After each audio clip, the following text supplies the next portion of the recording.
Hi friends, I'm gonna do a video about Natasha, Pierre, and the Great Comet of 1812, and I am holding the excitement because I'm probably gonna fangirl and ramble a lot about the cast and the music and Lucas Steele. I watched the show on the 28th of December in the night show. Everyone was so good. Like, I'm talking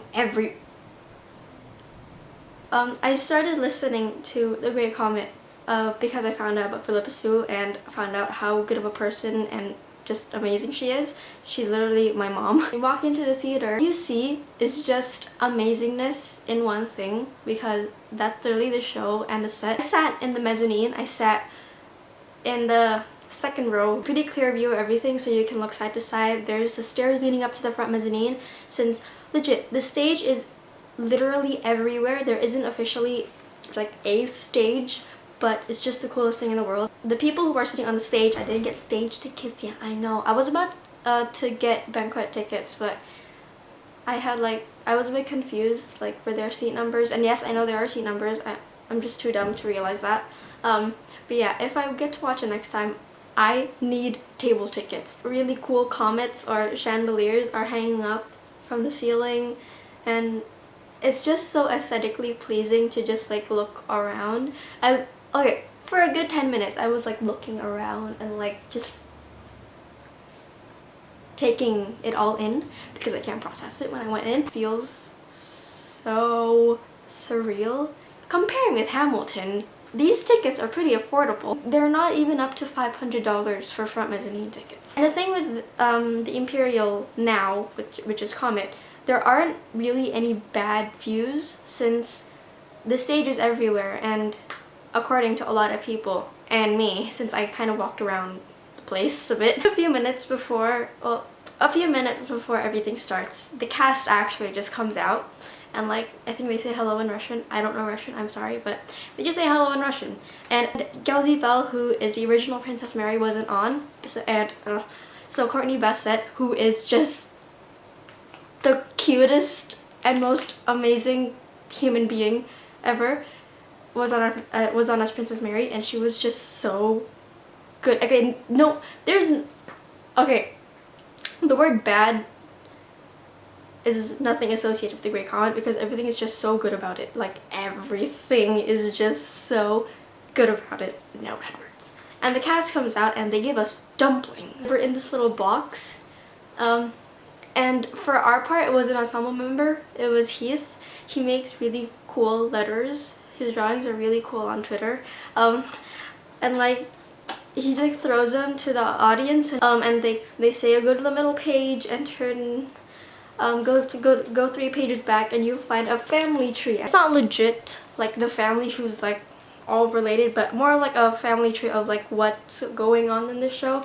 Well, obviously we have Natasha and Sonia, who are cousins, and Maria, who's godmother, and then Anatole and Helene as brother and sister and stuff. But like, it's more of like siblings, father, friends, old friends, best friends, married, yeah, all this good stuff. Also a synopsis of everything. So basically this really centers around the life, well, Natasha Rostova, Natalia Rostova. I don't know why, but it's Natalie, Natalia, or Natasha Rostova.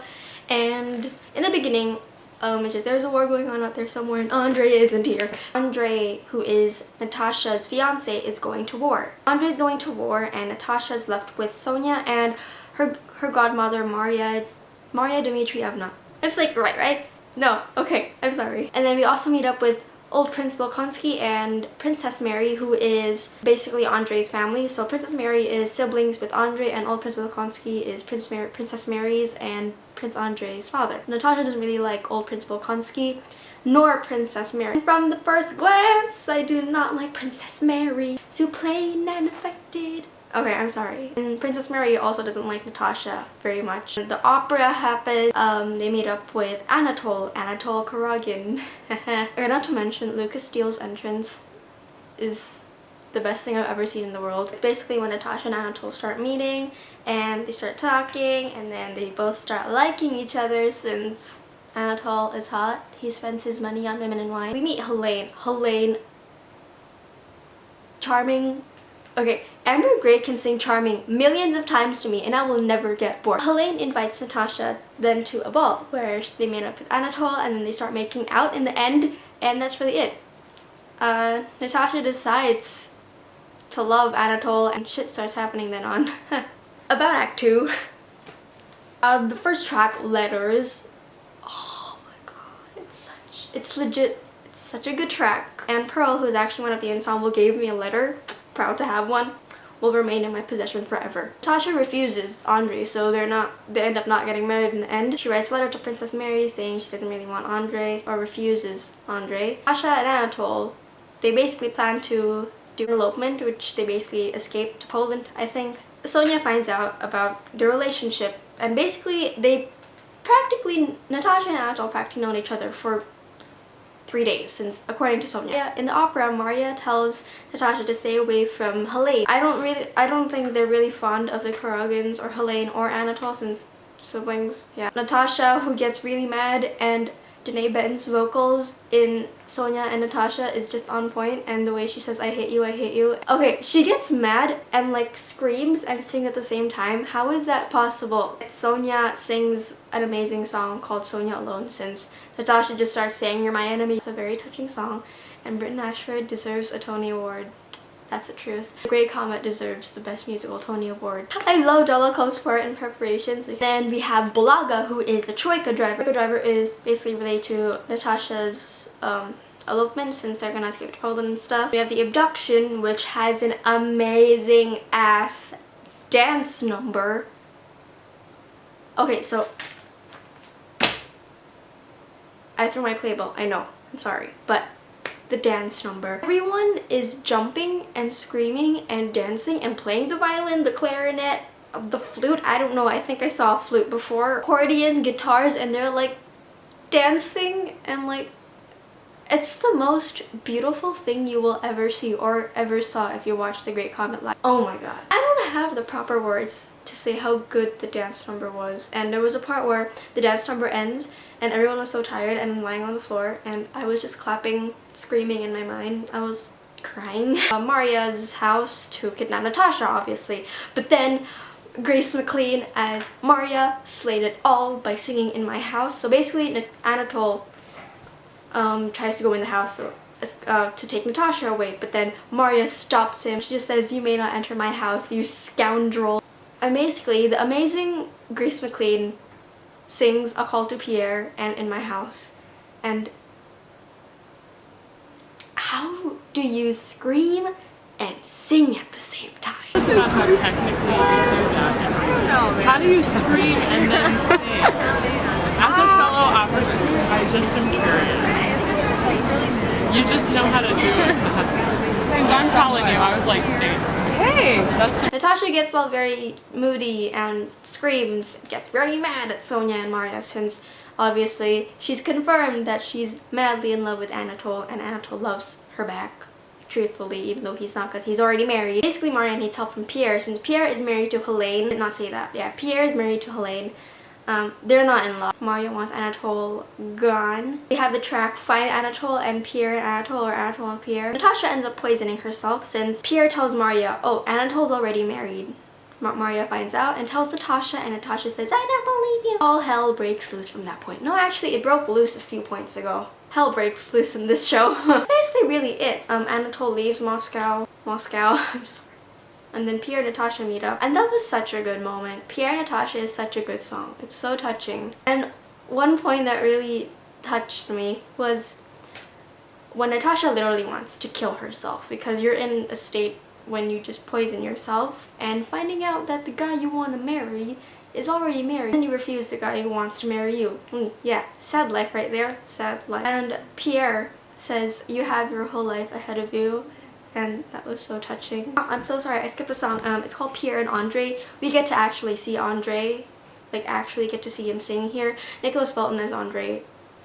You were so good. And Andre doesn't want to forgive Natasha. That's basically it. Andre returns for more, meets up with Pierre, and the song Pierre and Andre happens, which is that part. And in the end, Pierre and Natasha happens. I'm sorry if it's wrong, but I think Natasha tells Pierre to like give a message to Andre. I don't know. And that's basically the end of the track, The Great Comet of 1812, and Pierre sees a great comet in the sky, and that is such a beautiful moment because this really big ass comet-y chandelier came down, and the lights start blooming and like all beautiful things in one chandelier. Like, imagine that. But I actually stage doored right after the show. That's how all the autographs went on that thing, on the playbill I meant.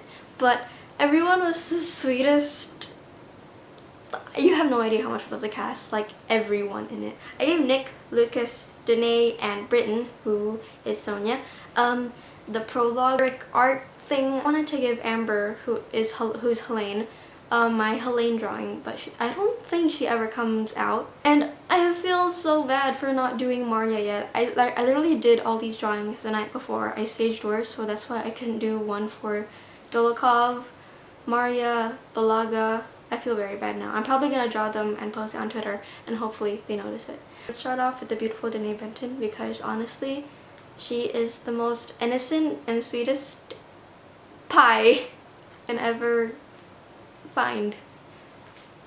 She was so good as Natasha. Yeah, and there's actually a new song added, which is called Dust and Ashes. It's been there for a while, since before opening night. It was on YouTube. It was like the lyric video. It's a really nice song. And one part, since I was sitting in the mezzanine, I can look back. Everyone came out to the mezzanines on a line, and they were like looking at Pierre. Since Dust and Ashes is basically like a depressing song. Since Pierre just shot Dolokhov in the arm, right? Yeah, Nick was doing this. It's a pretty depressing song, since like the first lines was like, "This is how I die" or something. Yeah, Josh Groban's vocals is out of this world. To the beautiful Britton Ashford, who is Sonia.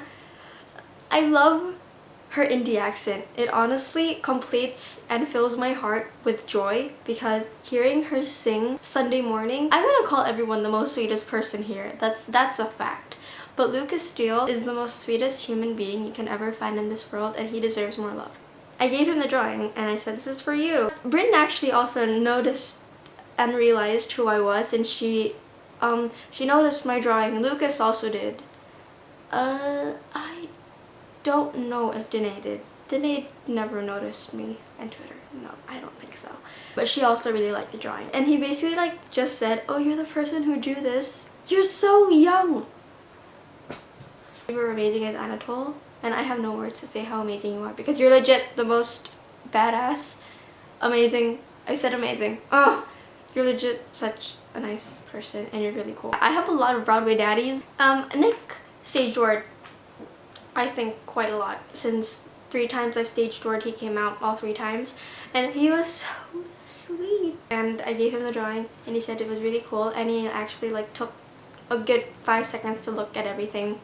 Actually, everyone did. Yeah, everyone did. They all just like looked at it and like looked from back to back, since I had the note behind it, and then he was like, "Oh my god." Low-key hyperventilating and screaming and rolling on the floor crying right now.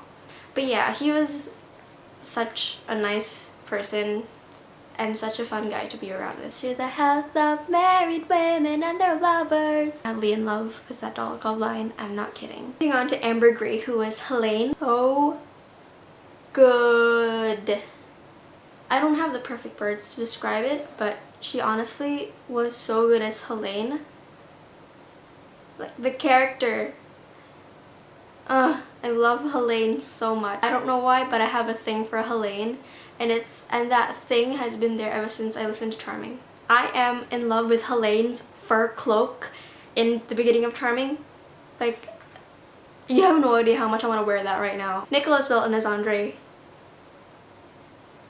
How are you this perfect? Grace Mclean is honestly the sweetest and most nicest human being ever. She stage doored. Third time I've stage doored. Yeah, she didn't come out the second time. But a lot of people say she rarely stage doors, and I'm very lucky to have met her. Get tickets and eat the dumplings and get merch. You are gonna love this show a whole lot, because it honestly is such a good show. Goodbye my gypsy lovers. All my rebels here are over. See you in my next video. yeah. Bye, friends.